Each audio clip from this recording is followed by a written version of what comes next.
esta conferencia no ha sido organizada con fines políticos, ni religiosos, ni ideológicos. El único fin de esta conferencia ha sido la educación. El tema de la muerte, de los cuidados paliativos, de la eutanasia, es un tema que escuchamos mucho debatir en la sociedad, debatir en los medios de comunicación, en las televisiones. Aunque aquí en la facultad no tanto. Y esa ha sido la razón principal por organizar eso, por educarnos todos un poco mejor, por aclarar conceptos, por escuchar distintas visiones y así poder educarnos un poco mejor.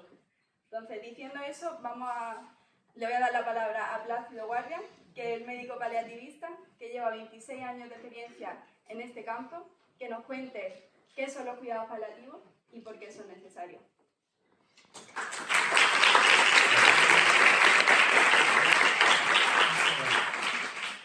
No sé, sí.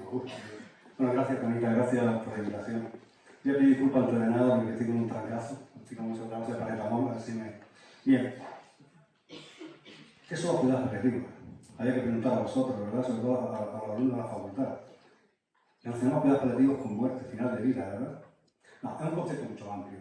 Los cuidados paliativos, si nos vamos al diccionario de la Real Academia, paliar significa mitigar la reacción adversa de cualquier tipo de enfermedad. Evidentemente, cuando decimos mitigar reacción adversa, no estamos hablando de fin de vida.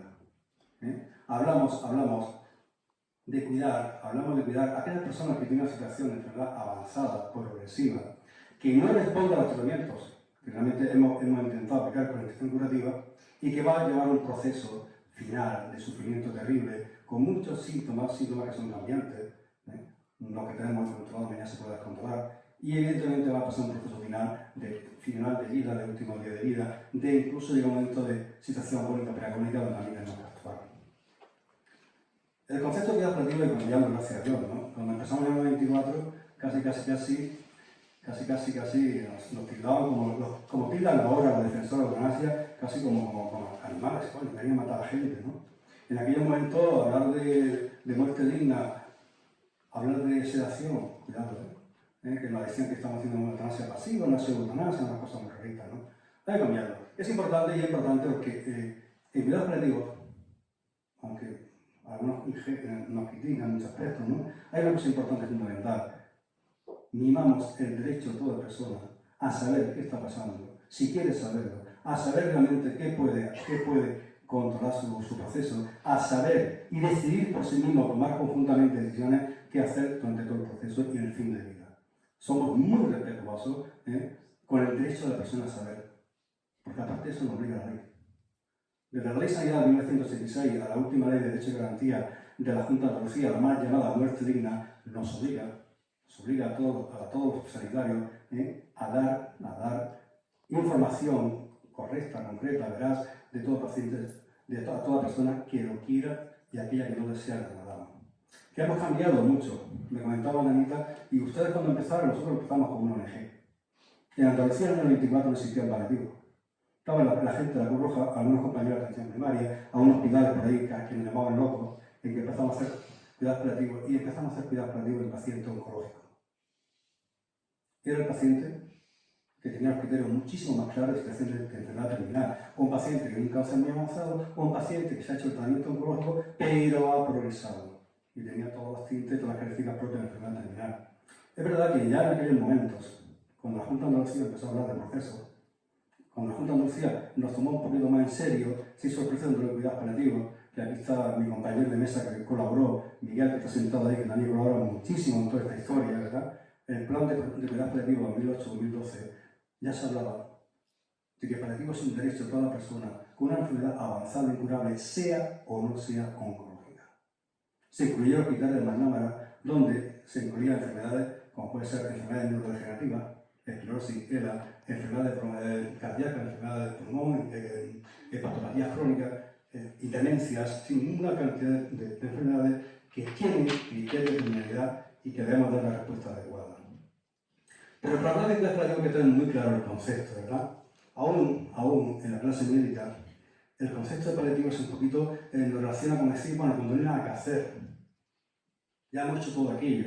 Mire, el que trabaja en paliativo, el que le gusta el paliativo, sabe que cuando hay una decisión de una enfermedad terminal es cuando realmente empieza el trabajo difícil. porque es muy difícil enfrentarse a la muerte. Por mucho que lo tengamos, pero es muy difícil, porque tenemos un horror, miedo terrible a morir, y sobre todo en cuanto a morir, porque fíjate que vamos a morir todos. Tenemos un miedo terrible a cómo va a ser nuestra muerte. Llegado el momento final, me van a cuidar para que me vaya con la más dignidad posible, con la mayor calidad de muerte posible. Bueno, los cuidados paliativos no están por ahí. Y me gusta redefinir conceptos que mi compañero de aquí se lo sabe igual que yo. No sé si ya lo va a definir, ¿no? Pues yo le pongo algo a esto, ¿no? Hablamos de una práctica médica en el final de vida y se considera hoy en día que la mejor práctica médica al final de vida son los cuidados paliativos. Los cuidados paliativos amamos la vida como nadie, pero entendemos que la muerte es natural y que no vamos a procurar acortarla bajo ningún concepto, pero tampoco alargarla bajo ninguna obstinación en crecimiento de los pacientes.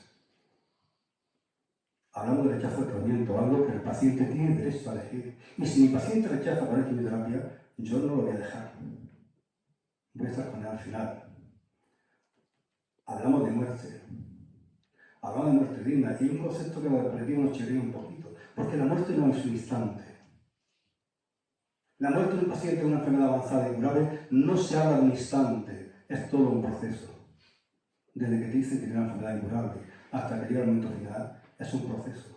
De nada sirve que tenga un buen manejo de fármacos. De nada sirve que tenga una buena combinación de fármacos y hacer un buen control en una sedación paliativa, una sedación de agonía. Si realmente los meses que está el paciente con una enfermedad avanzada lo hemos dejado su libre albedrío.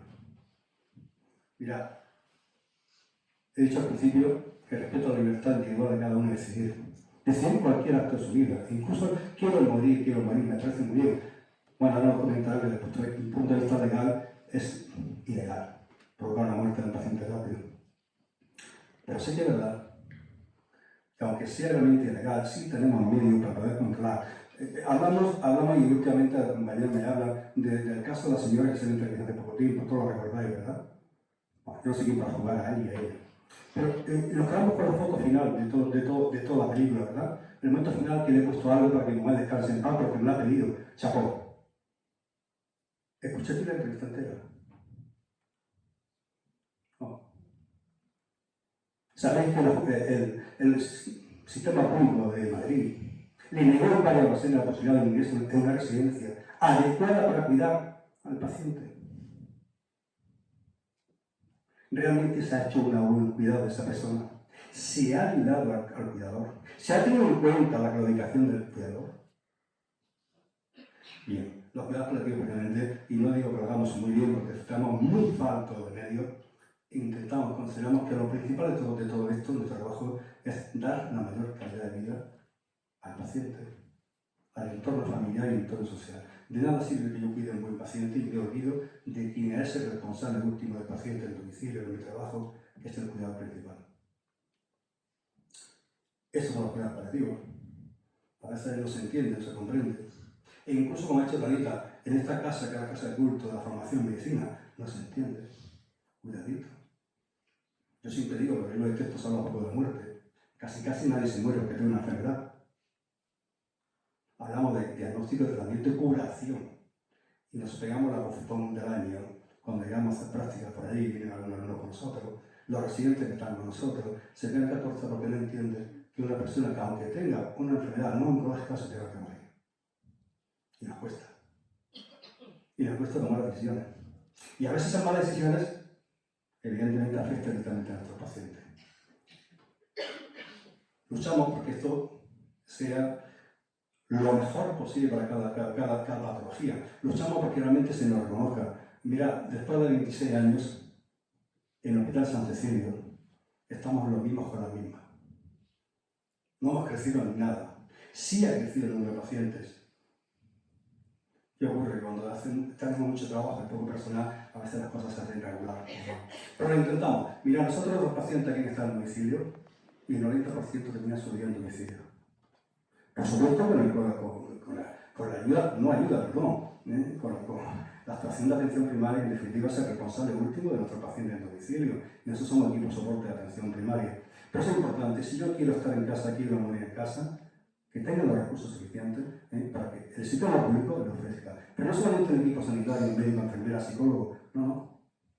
deberíamos luchar porque eso que le llaman ley de dependencia o una chorradeza que inventaron los políticos, que nuestros pacientes, cuando se quieren aprobar, han fallecido. Debemos luchar, evidentemente, que si yo quiero estar en un domicilio, que tenga una asistencia digna en todos los sentidos, que tenga la posibilidad de que mi señora, que tiene 80 años y me quiero quedar en casa, tenga una ayuda al menos, un respiro familiar, esas 2 o 3 horas al día que se pueda escaquear, dar un paseíto, hacer la compra, tomarse un café y poder seguir con los cuidados. Porque es muy duro morir. Mucho más duro cuidar que se va a morir. Pero es que se va. Ya no se va con la sensación de que se pierde lo que más quiero, de todo lo que hay en la vida. Se va con el miedo al futuro de los que se quedan. Cuando nos toca pacientes jovencísimos, por desgracia tenemos muchos pacientes de edad de 30 a 40 años con familia a su cargo, que son los que realmente llevan de esa cuenta a la casa, perdón, ya no tanto que me llamo ahí. Bueno, ya lo sé, me lo han recordado, sé que tengo una enfermedad. ¿Qué pasa con lo que se queda? Bien, estamos paliativos. Desde el diagnóstico de la enfermedad terminal, desde el control de síntomas físicos de esto, desde la comunicación del diagnóstico y de cómo va evolucionando, estamos respetando el derecho del paciente a elegir donde quiere o no quiere estar y evidentemente en todos los medios intentamos estar con lo que se queda. Hacemos atención al duelo después de la muerte de nuestro paciente. En definitiva, bueno, esto es lo que hacemos cuidados paliativos, que nos gustaría hacerlo más y mejor, pero a veces no hay más medio que este. Gracias. A continuación vamos a escuchar un vídeo de Marisa Mayorgas. Desafortunadamente no ha podido estar aquí con nosotros, pero bueno, la hemos grabado en una entrevista. Ella trabaja en la unidad de ELA, dando información a los pacientes sobre esta enfermedad. Es logopeda y además de conocer la ELA por su trabajo, también lo vivió muy de cerca, en su propia casa con su padre. Bueno, la esclerosis lateral amiotrófica, una enfermedad neurodegenerativa, todavía no se conoce la causa. Sabemos que afecta a las neuronas motoras y tiene dos, la vulvar y la espinal. La espinal va a afectar a las extremidades. Su inicio, pues dependiendo, a lo mejor puede ser una pierna o un brazo que se adormece o que se le caen las cosas o esa misma persona se cae. Y una es la vulvar, que es lo que afecta más a la vía respiratoria, a la fonación, a la deglución y al habla. La ELA vulvar ya sabemos que avanza más rápido porque la respiración y todo lo que es fonación, deglución, se considera que es vital. Entonces, lo que sí hemos visto, pacientes que tienen un inicio espinal, por ejemplo, tienen una extremidad afectada y de repente se vuelve vulvar y la progresión hace que sea más rápida. Patologías que llevan que el paciente, sus capacidades cognitivas, como pasa con la ELA, no estén mermadas, pero su capacidad y su autonomía esté cada vez que no haya movilidad, creo que llega a un límite. Lo digo porque muchos pacientes me dicen, Marisa, yo quiero seguir viviendo, a lo mejor está progresando la enfermedad, pero llegará a un límite que seguramente no quiera seguir viviendo, porque no podré aguantar esto, porque no se trata de ser dependiente durante 2, 3 años o 4, puede ser que si opto a lo mejor por tráqueo lo pueda aguantar un año, pero a lo mejor no lo aguante más. Incluso hay personas que ya saben que la tráqueo, por ejemplo, no la quieren, porque significa que ya no se van a mover por sí mismos en ninguno de los sentidos, porque de hecho una vez que se ve la evolución, que una vez que se instaura la tráqueo, el paciente cada vez la movilidad es mayor y la dependencia también, porque lo que depende de la aspiración de mucosidad y de todo eso. Entonces, hay que ver la calidad de vida que también el paciente quiere. Por cuestiones religiosas, pues los pacientes optan por unas cosas o por otras, pero también van cambiando esas versiones. Me interesa mucho, ¿cómo llego yo a esa información? Bueno, en realidad vosotros va a aparecer, una vez que entráis en la ficha del paciente, os va a saltar que esa persona tiene testamento vital. Pero ¿cómo hacemos nosotros para hacer llegar esa información al paciente sin hacerle daño, que también es importante, y ahora vemos cómo funciona, ¿no? Nosotros normalmente cuando se diagnostica la enfermedad, pues claro, todo el mundo necesita ese tiempo de duelo, de saber lo que le viene después y la pregunta. A mí cuando me dicen los familiares, pero le contamos no sé qué, digo, muchas veces como pasa mucho tiempo conmigo, digo, pero si ya, a mí ya me han preguntado un montón de cosas. Y dice, ¿se lo has contado? Y digo, pues sí, se lo he contado porque si te preguntan es porque están preparados a escuchar. Cuando no preguntan es que no están preparados a escuchar, entonces todo tiene que ser a demanda. El testamento vital solamente registra si un paciente tiene una urgencia, no registra en ningún caso si hay una enfermedad neurodegenerativa. Y puede ser que una persona pues, que tenga cualquier otra enfermedad como esclerosis múltiple en su variante que evoluciona más rápido y en la que los brotes no recuperan, o bien en el caso de la ELA, pues en ese caso no se registra, o en otras enfermedades neurodegenerativas, no hay registro posible de qué pasará si yo necesito nada. No, si tus capacidades se merman, nunca habla de capacidades de autonomía, de independencia. En ese caso nunca estamos hablando de eso, es decir, solamente una urgencia médica. Hombre, sí sería interesante, nosotros luchamos mucho por eso porque, como te comentaba antes, se regularice la eutanasia con respecto a una ley, lógicamente, pero con respecto sobre todo a unas enfermedades, ¿no? Y tener claro cuando un paciente ya no se trata de tener un testamento vital, porque nos están intentando confundir un poco. Nos están intentando decir, no, tiene que haber más cuidados paliativos y testamento vital. Vale, los cuidados paliativos es fundamental, pero el testamento vital se queda corto. No hay una parte en la que diga tus capacidades cognitivas están intactas y tú no te puedes mover y aquí tú no puedes decidir por ti, ¿vale? Una noche, mi padre esa noche le dolía el estómago, la barriga, bueno, pero se acostó, bueno, ya está. Pensamos incluso que estaba estreñido, ¿no? Y a medianoche, ya de madrugada, a las 5 o las 6 de la mañana, me dice, madre, porque yo vivía en ese momento, yo había comprado mi piso, pero sabía que la situación en la familia era como para estar allí. Entonces tocó mi puerta de mi madre y me dijo, mira, papá se encuentra mal, vamos a poner en el baño portátil, porque ya ese último mes ya lo manejábamos con grúa. Y entonces no es que estaba en un estado que estaba, sino que ya incluso había pasado una bronquitis, casi neumonía, y lo había pasado en casa con tal de nosotros de no pisar el hospital porque conocíamos que la ELA, si tocaba el hospital, sobre todo por el mal manejo, porque no había conocimiento, ¿no? Entonces, le dolía el estómago, pusimos el baño portátil, con la grúa, entonces en ese momento que lo incorporo de la cama antes de la grúa, sus ojos están en blanco. Ahí yo no digo, ¿esto qué tiene que ver con la ELA? No tiene nada que ver, no entendía nada. Pusimos en el baño y al limpiarlo a mi madre se dio cuenta que todo era sangre, claro.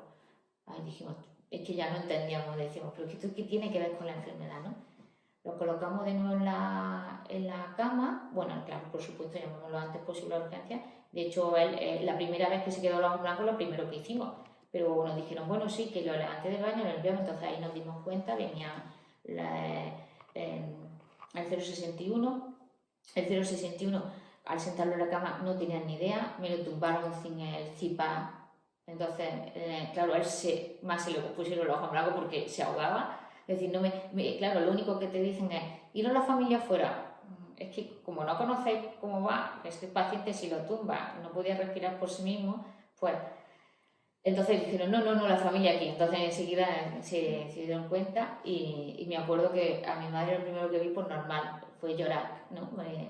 Yo le cogí a mi madre y le dije, mira mamá, si son las últimas horas de papá, lo primero que seguramente le gustaría verte llorar, ¿vale? Entonces ya mi madre cambió el chip directamente y claro, se lo llevaron al hospital en una situación porque no lo podían tumbar en la camilla porque no sabían dónde poner el CIPAR, lo metieron en una silla de ruedas en el ascensor y lo bajaron así, después a la camilla, es decir, entró en urgencia y bueno, nos explicaron que era diverticulosis y que lo iban a operar. Yo sabía que si a mi padre le ponían anestesia, lo poco que movía sus brazos o sus piernas le iba a dejar de mover. Y bueno, pues así fue. Lo que pasa es que el desconocimiento también de los que le operaban, pues vamos a tratar como un caso normal. Y en estos casos no era normal. Sabíamos que cualquier tipo de anestesia, la evolución de la enfermedad iba a ser más rápida. Lo operan, se lo llevan claro, lo que hacen es intubarlo, lógicamente, para la operación. Se lo llevan a observación y nos dicen, mañana va a plantar. Claro, cuando intentan destetarlo en observación, dicen que se nos va, que se nos ahoga, que este paciente no podemos, vamos a la UCI. De repente, ¿qué va a pasar a la planta? Nos dicen, está en la UCI. Mi padre, justamente un día antes, eso fue en febrero, en los primeros días de febrero, eso fue el 5 de febrero exactamente, el 26 de enero, me acuerdo que íbamos a celebrar el cumpleaños de mi hermana y dijo, aunque lo íbamos a llevar en su silla, y él tenía su silla eléctrica y todo, dice no, me quedo en casa. Y yo con mi padre desde el principio era que escribiese con la mano derecha y con la izquierda, ya que con la derecha tenía más inconveniente. Entonces dice, me voy a poner a escribir. Y entonces le dije, uy, papá, vaya que le me da hoy, siendo sábado, que te vas a poner a escribir. Y dije que sí. En ese rato que le dejamos el cumpleaños escribió varias de las cosas. Y fue, por ejemplo, pues una de las cosas fue que si le pasaba algo y pudiesen aprovechar sus órganos, que los aprovechasen todos, incluso para investigación, para lo que fuese. Otro fue que quería que sus cenizas fueran esparcidas tanto por Fuengirola como en el Cortijo, y otra que no le alargasen su vida de forma artificial. Fíjate que esto pasó el 5 de febrero, yo cuando vi que mi padre escribió el 26 de enero, en ningún momento digo, como sé que mi padre me había dicho, esto no puede durar mucho así, ¿no? Pero eso lo escuchan muchos de los pacientes de ELA, pero durará lo que tenga que durar, porque como no puedes estar hacia otra cosa, pues yo me acuerdo que ese momento que me dijo mi padre, esto no puede durar mucho así, yo le dije, no está en nuestras manos. De hecho no le dije nada, le seguí vistiendo y no le dije nada, porque claro, ahí sí que no, ni puedes sacar ese tema de conversación porque no es como que te puedo dar respuesta, durará lo que tenga que durar, ¿no? Entonces, ese 5 de febrero y esa semana, el 10 de febrero intentan otra vez destetarlo y no pueden. Entonces, ahora esa aparece nuestra amargura, porque nosotros sabíamos muy bien lo que él quería, y ya sabía él que de hecho él estaba en la UCI y decía mi madre, por favor, por la noche le tapan los brazos que tiene frío, y dice, pues que nos llame. Dice, pero si no puede mover ni un brazo, porque le da el timbre, dice que no puede moverse. Es decir, no llegamos a comprender ni siquiera lo que menos mal que yo, la hija de un paciente, trabajaba allí, pero en otra planta, y bajaba por la noche y le abrigaba, pero eso no son todos los casos. Entonces, el no llegar a conocer siquiera en la UCI de qué tipo de paciente estamos hablando, y dice que no puedo ni levantar una mano. En esos días que pasamos en el hospital, claro, el deterioro de movilidad era increíble, y mi padre vivió lo peor de la enfermedad desde el 5 de febrero que entró al 14 de febrero que falleció. Fueron unos días que él vio perfectamente cómo lo que le quedaba de su vida, ¿no? Entonces, el día de febrero, no poderlo volver a destetar, había que tomar una decisión. A partir de ahí es cuando esos 4 días que yo vi a mi padre, que realmente fue bastante duro, porque él tenía muy claro lo que quería. Y entrar a lo mejor en la UCI y ves que sus ojos estaban todos llenos de lágrimas, o por aquí secas, pues decía, es increíble, como no haces nada, más sabiendo lo que tenías que hacer. Entonces, nosotros aportamos eso que tenía escrito, y claro, había, no sé ya si había 4 o 5 médicos intensivistas, y que se reunían, y que había el jefe, decía que no sé si era el jefe de equipo o lo que sea, que decía que no se sedaba, pero los otros decían que sí.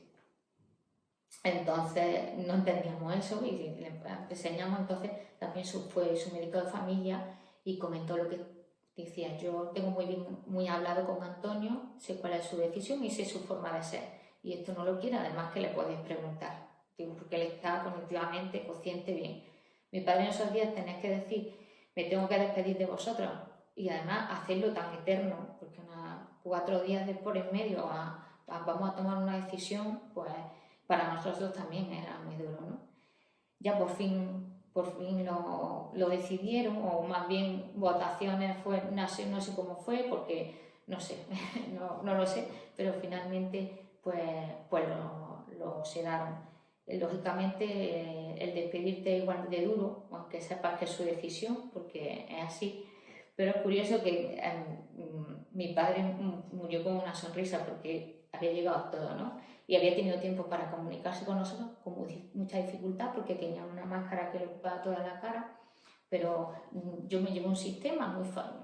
Yo no tenía otro sistema de comunicación, me llevé una cartulina con el abecedario, yo le decía primera fila, segunda fila, entonces él pues me hacía un pequeño gesto con la cabeza o me cerraba los ojos, entonces sabía vocal, consonante, y bueno, tuvimos la suerte que nos dijo que nos quería, que nos pedía perdón, que muchas gracias por todo. Lo que pasa es que fue duro el tener 4 días a una persona ahí decidiendo cuando él ya sabía lo que le esperaba, el testamento vital. Lo que todavía no tenemos en mano es que un poco se regularice la eutanasia en ese sentido y que se sepan qué casos. Y no que la gente tenga que optar por una urgencia, porque mucha gente opta también por eso, ¿eh? Y yo creo que hay casos que no se cuentan y que la gente dice, no me encuentro bien, entonces no puedo respirar bien, aunque no... Entonces hay una tráqueo, tengo la sensación de que no puedo respirar bien, tengo una tráqueo, no, yo no quiero tráqueo, opto por lo que pone el testamento vital y entonces no sigo viviendo, pero eso no es. Es decir, no se puede hacer como un gesto, que eso no se puede hacer como un gesto de irresponsabilidad en el sentido de decir, porque se la deja toda la responsabilidad a la familia. Tengo que trabajar por esto porque yo sé que mi familia no quiere esto. Si engaño, pues podemos optar a eso, pero eso no puede ser, porque entonces mucha gente pues optaría, porque a lo mejor te sale el oxígeno perfecto, pero el paciente tiene sensación de ahogo, pues porque algo será, ¿no? Cuando el paciente está tan avanzado, y a lo mejor es simplemente porque el paciente no quiere seguir viviendo, pero de eso no se trata. Yo sé que, por ejemplo, mi padre hubiera sufrido muchísimo si le hubieran puesto una tráqueo y él mismo lo había expresado así, porque él sabía que su situación ya era extrema. Ya utilizando la grúa y eso que fue casi en el último mes y medio, pues ya él se vio que eso avanzaba tan rápido, porque él tuvo mucha esperanza al principio, muchas ganas de vivir. Y a todas las investigaciones que podía someterse se sometía. No era una cuestión de me han dicho una sentencia de muerte. Eso lo ven muchos pacientes. Yo tengo pacientes que me dicen no puede durar esto más de este tiempo, pero ahora mismo están en investigaciones y tienen la ilusión de que la investigación continúe. Es decir, que no es que se le dé el diagnóstico de ELA y se le dé una sentencia de muerte, sino que el avance de la enfermedad es la que le lleva a tomar una decisión, no es desde el principio. La gente quiere luchar, quiere estar en las investigaciones, que no se olvide la gente, que se olvide un poco la gente que el hecho de decir tiene esta enfermedad no significa que ella quiera.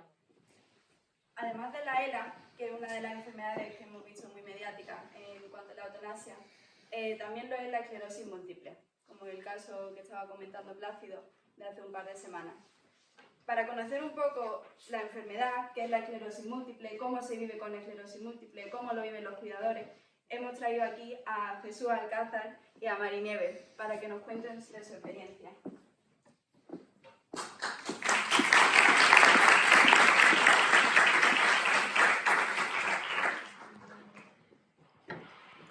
¿Nos preguntas o hablamos? Bueno, pues yo soy un enfermo de esclerosis múltiple. Un afectado, enfermo, tú eres un afectado. Como veis, ella es mi compañera ante Dios y los hombres. Y entonces no sé si que hable ella y luego si me deja hablo yo o empiezo yo y no la dejo a ella. Entonces, ¿qué hable ella? No. Hablas tú y después yo hablo también, pero di las cosas bien dichas. Como ha dicho Tanita, me llamo Jesús Alcázar López. Tengo 70 años. Mi primer brote me dio cuando tenía 12 años. La mano derecha se me quedó completamente paralizada Yo voy a contar No, también entero no, la historia de mi vida. Entero no, que nos dan aquí. Es que yo quiero hablar de la eutanasia, o sea que el que yo esté enfermo pues es posiblemente una causa más de que yo esté absolutamente concienciado de lo que es la eutanasia, que soy partidario de ella y que llegado el momento me gustaría que o me la aplicaran o yo me la aplicara, pero ¿qué ocurre? Y aquí empieza a entrar la parte que ella no quiere que hable, pero la voy a decir. Lo primero que os voy a decir a todos es que yo no necesito eso. Eso es lo primero. Lo segundo, y con todo mi respeto, aunque sea una redundancia, respeto la creencia de todo el mundo y pienso que cada cual debe buscar su paz interior de la manera que pueda. Yo, personalmente, soy ateo, gracias a Dios. Tiene su razón. Yo estoy educado como la mayoría de españolitos de mi edad. Estoy educado en la religión católica, mi familia era absolutamente creyente, etcétera, etcétera. Entonces, digo gracias a Dios, porque si ese Dios existe, es el que me dio el cerebro que yo he utilizado para llegar a las conclusiones a las que he llegado. Y estas conclusiones son: ese Dios nos lo hemos inventado nosotros, cada uno el suyo, y nos lo hemos inventado por miedo a la muerte. Entonces, ¿qué ocurre? Pues que desde un principio parece que la muerte es algo, no sé cómo definirlo. Lo que sí es cierto es que la muerte es un paso más de la vida. Y ese paso, lo que tenemos que hacer es concienciarnos todos.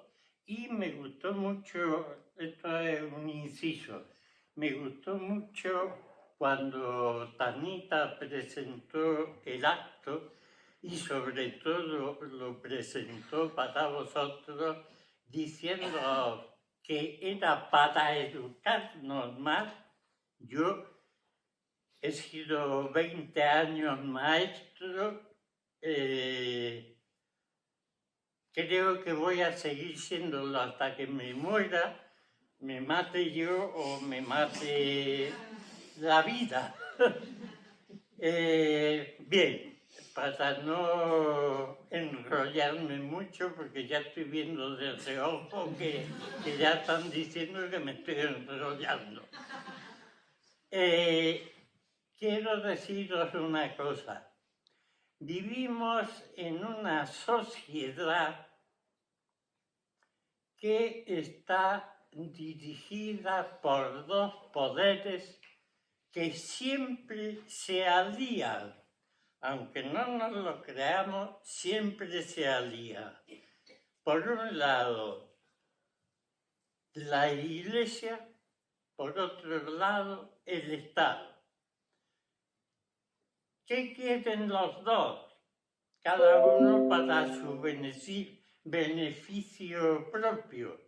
pues quieren tener un pueblo tranquilito, calladito, fácil de manejar, etc. ¿Y qué es lo que hacen para ello?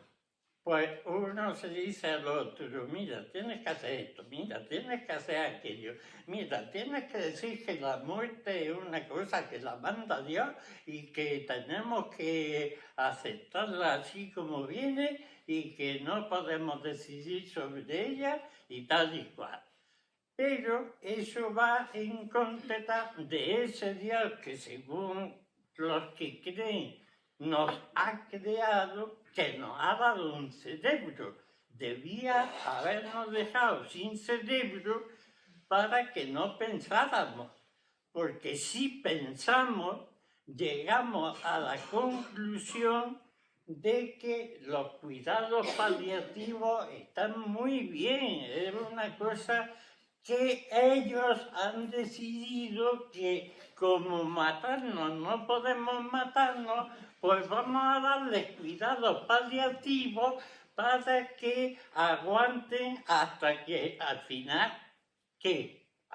se muera, como nos pasa a todos. Entonces, yo soy absolutamente defensor de la libertad. Todos tenemos libertad. Ellos no nos la quieren dar. Yo tengo la libertad de decidir si me muero mañana o... ¿Sabéis lo que es? Y además es maravilloso, pero son 43 años.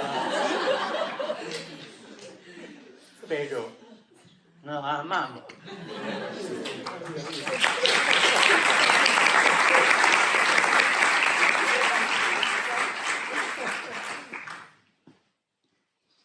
Soy defensor de la libertad. Y la libertad tiene que ser la que decida si me muero hoy o me muero mañana. Lo que no estoy dispuesto de ninguna de las maneras es a que mi madre, que vivió hasta los 94 años y vivió toda su vida con una cabeza absolutamente clara y libre y, vaya, pensaba maravillosamente. Las 2 últimas semanas de su vida se las pasó en el hospital de San Rafael, que no podía hablar, no podía comunicarse con nosotros, y el último día que yo la vi viva, debía de tener los pulmones encharcados porque tenía un sonido, un gorgoteo que para mí era una sensación horrible. Yo eso no se lo deseo ni a mi peor amigo, enemigo, bueno, a nadie. Entonces, la persona, cuando está lúcida, que decida, en el momento en que yo me pase esto, señores, ustedes me dan un no paliativo, y ya me han dicho que hay fórmulas magníficas en que uno se va plácidamente y no tiene que sufrir nada. El cielo está aquí, lo mismo que el infierno está aquí. Y todos estamos en el cielo y en el infierno. Más infierno no. Yo quiero morirme tranquilo, en paz, sereno y sin sufrir nada. Punto final.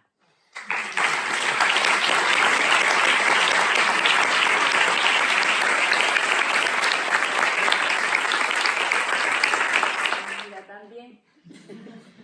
Es verdad que llevamos 43 años.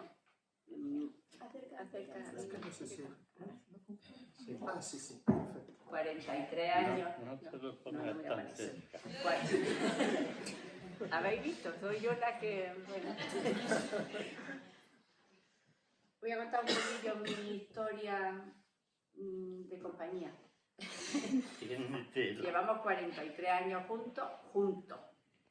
Quiero decir que nos casamos, nos fuimos solos, hemos trabajado, yo he trabajado 35 años en No, y trabajamos juntos en el mismo colegio. Sí. Bueno, pues le diagnosticaron ya cuando estábamos casados con 30 años la esclerosis. Fue eso, pues imaginaros lo que es, con un niño con menos de 1 año y otra de 3 años, nadie sabía lo que era la esclerosis y todas las cosas. Y yo me he ido acostumbrando a estar con él y a estar con esa señora enfermedad porque está ahí, que no nos deja, hay temporadas que estábamos muy bien, que nos dejamos muy bien, y de pronto cuando estás más... Perdonad. Es que me se ha olvidado. Casi hemos llegado a ser amigos. Ella está continuamente por darme por saco y yo continuamente por no hacerle ni puñetero caso. Entonces, nos hemos tenido que ir readaptando a esa situación.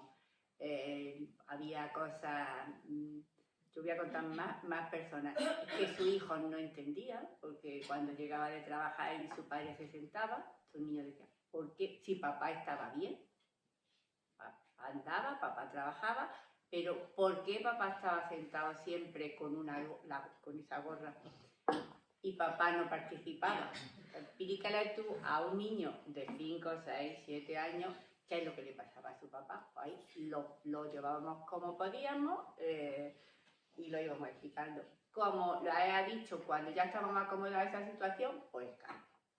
Llegó un momento que ya se jubiló, llegó un momento en que le cambió... Perdón, me jubilé, no, me jubilaron. Es que ya eso... no podía trabajar, ya está. No, pero no cuenten más cosas. No, sí, es que hay una pequeña anécdota que hay que contarla. Y es que cuando llegué a mi casa y le dije, ya estábamos casados, pero llegué a informar a mi madre, mi padre, el pobre, había muerto ya, llego a informarle a mi madre que me han jubilado. 40 años, por ahí tenía yo. Me dice mi madre, muy cabreada ella, porque cuando ella quería tenía... ¿Cómo que te has jubilado? Que tu padre se jubiló con 70 años. Pero tú, ¿qué es lo que piensas? ¿Qué es lo que vas a hacer en la vida? Señores, eso es el no entender la esclerosis múltiple de ninguna manera. Pues me ocurrió y tuve que chupármelo y he tenido eso. Yo creo que lo tengo todavía clavadito aquí arriba, que mi madre me regañó porque me había jubilado a una edad que todo el mundo me iba a tener que dar de comer porque yo era un vago. Yo digo una cosa, que esta enfermedad es la enfermedad de los mentirosos. Porque, y luego pasa una cosa, mientras están andando, y aquí hay una señora que también lo sabe ella, mientras que trabaja, y cuidando a los demás también, resulta que mientras van andando, hacen una vida, aunque estemos cansados, no lo entiende nadie. Ahora, en el momento que ya va en silla de ruedas, pobre tico. Y eso pasó en su familia. Y yo decía, pobre tico ahora no. Pobre tico antes, que tenía que andar, que tenía que hacer las cosas y no podía. Total, que como yo llevo tantos años y en un momento determinado, ya al cabo de mucho tiempo, pues estábamos en una charla, porque pertenecemos a una asociación, aquí no venimos como asociación, pero estamos en la Asociación de Esclerosis. Y en una charla que dio el psicólogo, pues yo llevaba ya 30 y tantos años con Jesús y con esta amiga que tenemos como... Y me di cuenta que yo era cuidadora. Era una cosa que yo no sabía lo que era cuidadora. Pues ya ejerzo de cuidadora de verdad. Con todo. Y entonces mi testimonio o lo que yo voy a decir es lo que yo siento como cuidadora. Yo quiero, y con la misma idea de Jesús, que seamos libres para que cada uno elija la forma que quiere morir o cuando, con una serie de no porque yo me quiero morir hoy porque estoy muy enfadada, sino de una forma consecuente. Y yo pido una cosa que no sé, que yo quiero estar con él. El día que decidamos, se decida que se tiene que ir, yo quiero estar con él. Yo soy... El día que nos dejen legalmente decidir ahora voy a pedir lo de después. Yo quiero estar con él, yo quiero estar con todos los cuidados paliativos, con todo. Pero yo no me quiero ir que se muera solo. Porque yo conozco otro caso de esclerosis de una persona con 40 y tantos años que se murió solo. Yo quiero estar con él. Entonces, que a los cuidadores, a la familia, al que... No lo habré hecho tan mal. Al que quiera, ¿por qué no voy a acompañar yo a mi familiar o a mi amigo? Entonces, ahora viene mi segunda parte. Yo quiero que todo el mundo tenga la libertad y que tenga todo cubierto. Y ahora, que legalmente no se nos culpe a los que podamos ayudar, ni a los profesionales, ni a los acompañantes. Y yo pienso que eso es lo que yo siento y es lo que yo quería expresar aquí en este momento. La libertad y que podamos acompañar. Lo mismo que si me llega a mí el momento, yo no me quiero morir sola. Yo quiero que me acompañe alguien que yo quiera. Y ya está, eso es mi testimonio. Muchas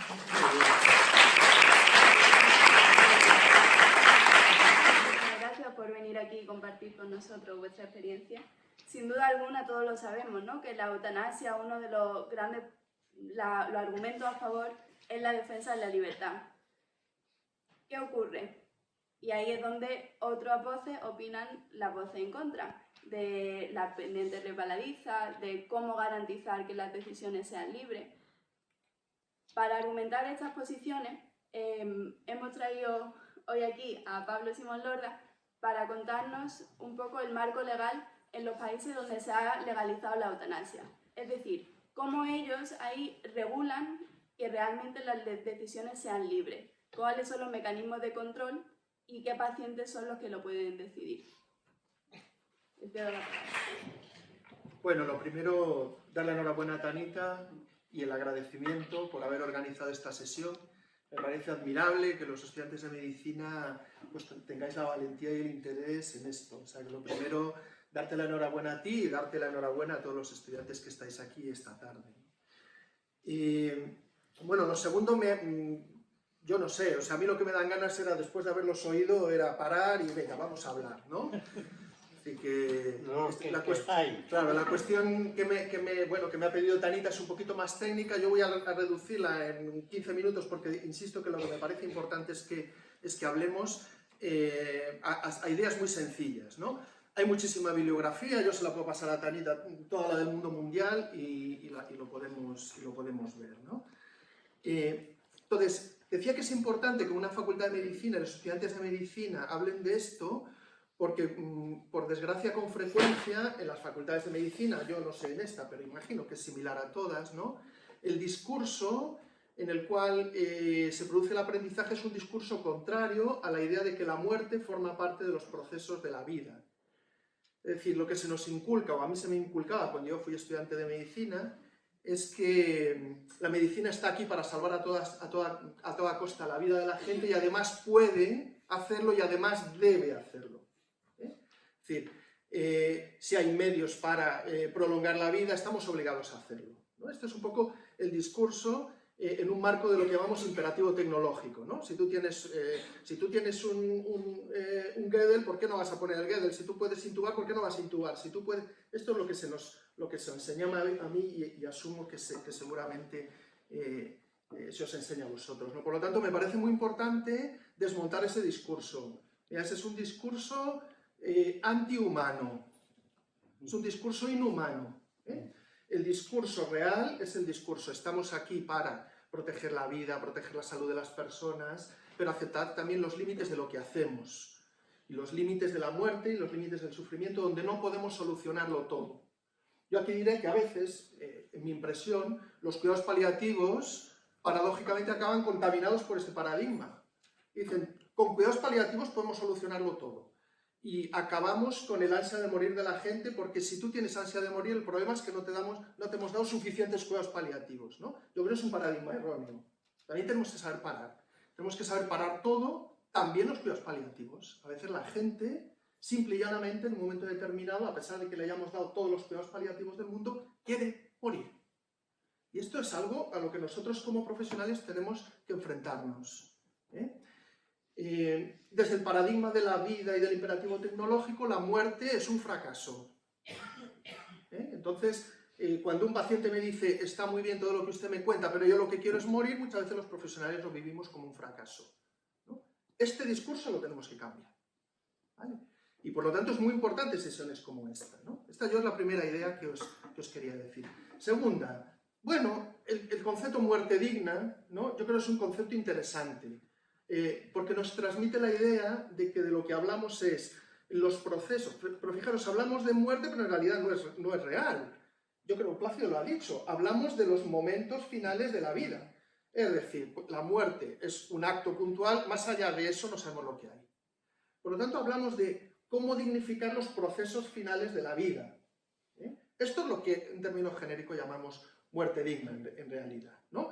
El problema de muerte digna es que es un término excesivamente genérico, porque ¿en qué consiste dar dignidad a los procesos finales de la vida? Es algo sometido a discusión y a debate, ¿no? Y aquí es donde estamos, ¿no? Por eso yo creo que es importante tener claras las diferentes intervenciones que podemos hacer, sobre todo como profesionales, bueno, y como pacientes, etcétera, en estos momentos finales de la vida, ¿no? Y aquí hay muchas clasificaciones que se han usado de términos, ¿no? Yo espero que nos hayan hablado de la ortotanasia, tanasiotonastanasia, eutanasia activa, pasiva, perifrástica, porque si alguien ha hecho eso, es como deciros que para aprender medicina interna tenéis que estudiar los aforismos hipocráticos, ¿vale? Ese tipo de lenguaje lo tenemos que abandonar, ¿eh? Ya no hablamos de eso, Básicamente, mirad, en los temas finales de la vida hablamos de 4 escenarios o de 4 actuaciones que tenemos que saber diferenciar muy claramente, ¿eh? Hay una quinta que sería la suspensión de atención por muerte, que es interesante, si queréis la hablamos, pero vamos a hablar de 4. Una sería la eutanasia, o en su variante suicidio asistido, y esto lo que es aquellas intervenciones o actuaciones que producen la muerte, habitualmente realizadas por profesionales, pero no exclusivamente. Pero sí, es verdad que hablamos de eutanasia o suicidio asistido en contextos sanitarios, por lo tanto hablamos de actuaciones de profesionales, ¿no? Que cumplen una condición muy importante y está en todas las legislaciones que lo regulan, que es a petición expresa y reiterada de las personas, o sea, con consentimiento informado.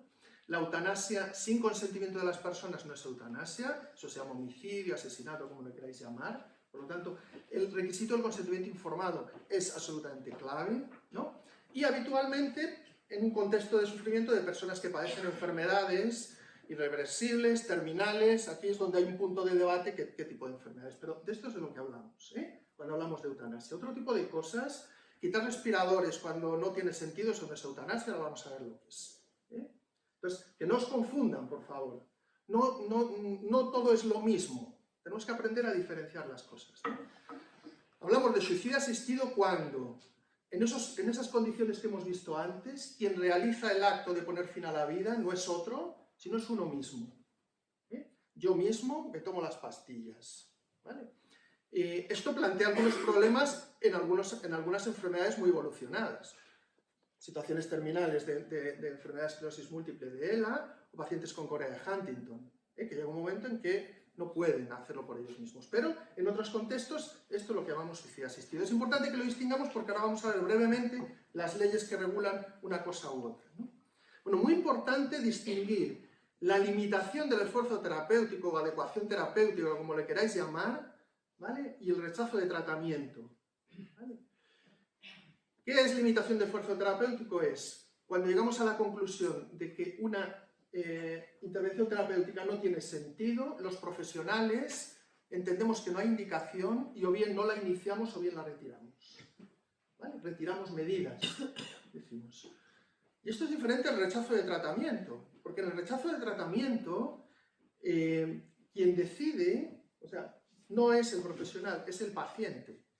Por muy indicado que esté y un profesional piense que la cuestión está indicada, si el paciente dice no, es no. ¿Vale? Es muy ilustrativo el vídeo, porque en el vídeo, que no sé, es de Marta, ¿no? De Marisa, perdón. El vídeo de Marisa, ¿no? Porque nos habla de una situación en la cual los profesionales no entienden, primero, que la situación terminal de esta persona en la UBI puede ser etiquetada de una situación sin salida y por lo tanto se podría iniciar la retirada de medidas. Pero es que lo grave es que este paciente está capaz y es capaz de comunicarse. Por lo tanto, podíamos preguntarle y descubrir que él está haciendo un rechazo de tratamiento. ¿Vale? Es importante distinguirlo. Hay terrenos entre medio que a veces no es fácil, pero es importante que lo distingamos. Muy importante también, el rechazo de tratamiento lo podemos hacer antes, lo podemos poner por escrito.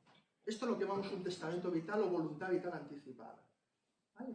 Que en una fórmula más general llamamos planificación anticipada de decisiones, que es muy importante. Cuando yo, médico de familia, yo soy médico de familia, por cierto, sketch publicitario, la mejor especialidad de todas, no hagáis caso, o sea, realmente la medicina importante la hacen los médicos de familia, que son también los que hacen los cuidados paliativos.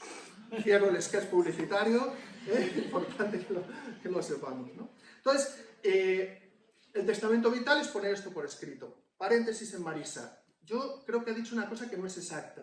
O sea, el testamento vital permite ponerlo todo. Si no está en las casillas, hay una parte al final en blanco donde tú puedes incluir lo que tú decidas, ¿no? Yo creo que ahí ella no lo ha visto bien. Me parece que... Ella se refería sí. a que la actuación del testamento vital solamente en situaciones de urgencia.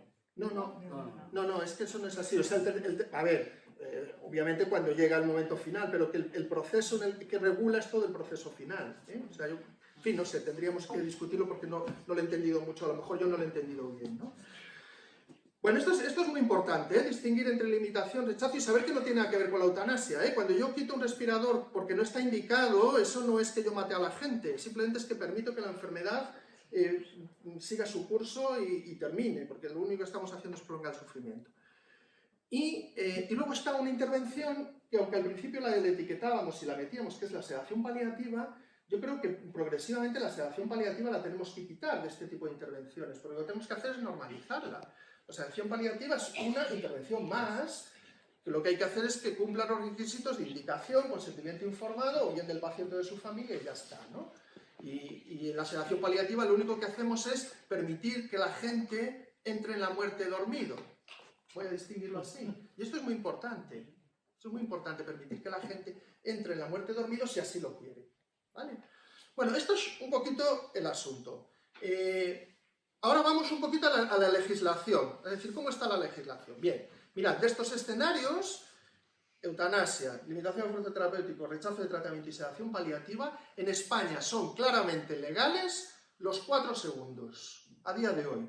Limitación de esfuerzo terapéutico, quitar tubos que no están indicados, ¿vale? Hacer rechazo de tratamiento los pacientes y hacer sedación paliativa, he dicho, ¿por qué no quito la suspensión de atención? Estos 3 son perfectamente legales.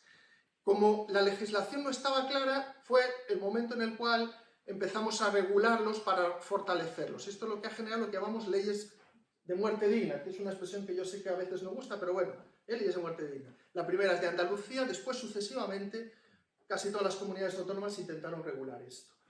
¿Por qué no se introdujo la eutanasia del suicidio asistido? Por una cuestión técnica. Mirad, la eutanasia del suicidio asistido en España está regulada por el artículo 143 del Código Penal, que lo considera un delito. ¿Vale?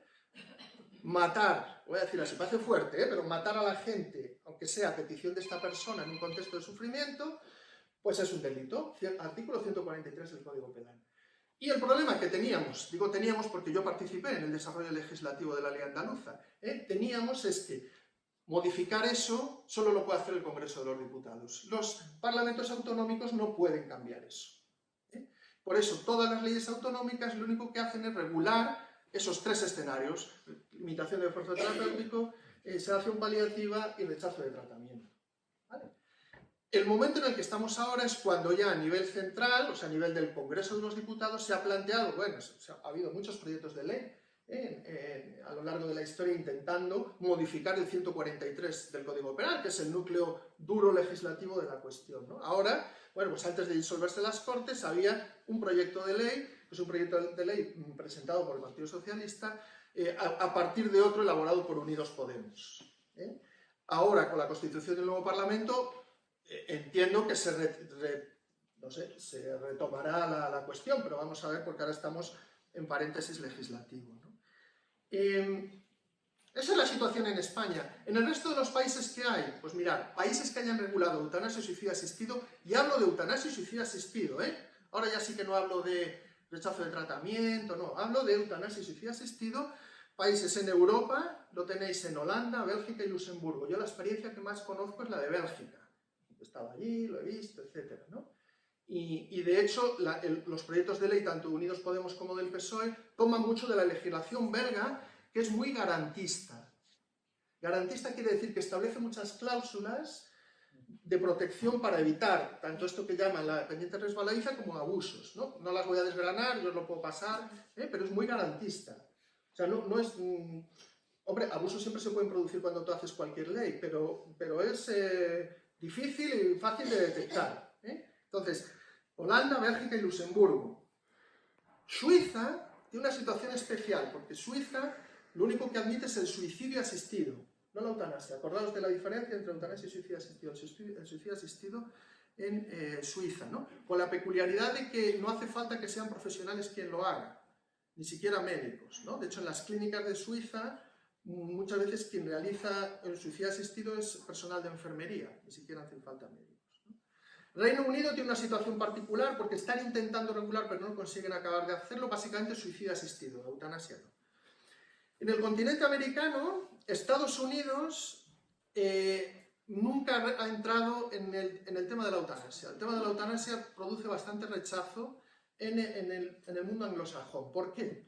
No es fácil explicarlo. Posiblemente tiene que ver un poco con, bueno, esta exaltación de la libertad y dicen, es que yo no quiero que al final la decisión última, o sea, quien realmente me produzca la muerte sea otro, quiero hacerlo yo hasta el final, ¿no? Es un yo quiero ser yo, ¿no? Y entonces entran en legislaciones de suicidio asistido. En este momento, en Estados Unidos, Oregón, Washington, Montana, Vermont, California, Colorado y el DCE tienen regulaciones sobre suicidio asistido. Sobre eutanasia no hay.